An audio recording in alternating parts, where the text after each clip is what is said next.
So, no, I wouldn't say I have a passion for HR.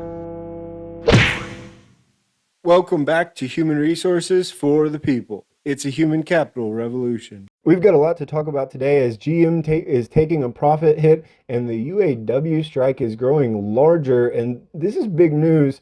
So, the United Auto Workers on October 24th, yesterday, added another General Motors factory to its ongoing strike. There's now 8 shuttered assembly plants, in addition to 38 parts distribution facilities. So right now we've got about a total of 45,000 United Auto Workers members on strike against Stellantis, Ford, and General Motors. That's 1 in 3. So pretty significant strike. That's it's interesting in context, right? The Kaiser Permanente strike that was resolved about 2 or 3 weeks ago on the West Coast was 75,000. So this is still a small strike grand scheme, but it is 1 in 3 United Auto Workers in the nation. They shut down the General Motors SUV plant in Arlington, Texas, and a pickup factory in Sterling Heights, Michigan with Stellantis. That GM plant makes the Chevrolet Tahoe, the Escalade, the Yukon, the Suburban, while the Stellantis plant makes the Ram, which is generally one of the best-selling models in the United States. So big news out of there. Also wanted to talk about the strike fund, which was curious to me. I had to look this up. They had about almost $1 billion. They had $825 million in their strike fund. So what the strike fund is that unions who are good planners, which, there's discussions in New Jersey and some other states, but unions that are good planners will create a strike fund for their workers.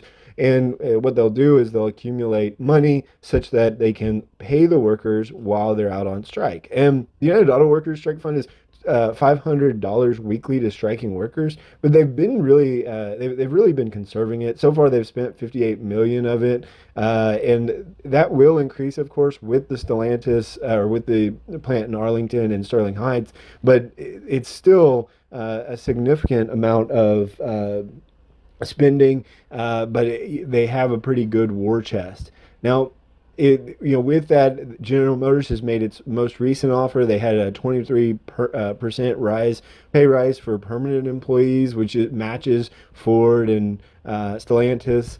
But there could be some downturn profit effects from this. GM released its 2023 third quarter results on October 24th yesterday. They reported a third quarter 2023 revenue of 44.1 billion. Adjusted earnings in North America were off 9.5% during the third quarter from a year earlier to 3.53 billion, but its international operations increased. As a result, the GM stock bounced around, dropped down to a 52-week low of $28.10 per share, and ultimately closed up 28.56, down by 2.3%. So pretty significant headwinds for General Motors. Of course, if you've been watching this channel long, I personally think that they're using the strike partially as a layoff. They need to bleed trucks out of the system. They're going to make too much in this high interest rate environment. We're talking about the UAW strikes at the Escalade factory, and in this interest rate environment, I just don't see them selling a whole lot of Escalades. So to shut down the factory seems logical without having to tell the stockholders that you did layoffs, without having to tell the stockholders that you cut hours. You can blame it on the strike, bleed cars and automobiles out of the system, and get what you need. Because I think as long as this high interest rate environment continues, people are going to be unable to afford Escalades and Yukon, Suburbans, especially with high gas prices. And I feel as if General Motors is working this in their favor. That is a position that's not supported by anything other than a gut feeling and understanding of somewhat of the economic processes that are in place in the United States right now. But it very much feels like they're able to reduce expenditure on wages, blame the union, and ultimately, ideally for them, get out of this crisis where people will be unable to buy cars and continue to be unable to buy cars.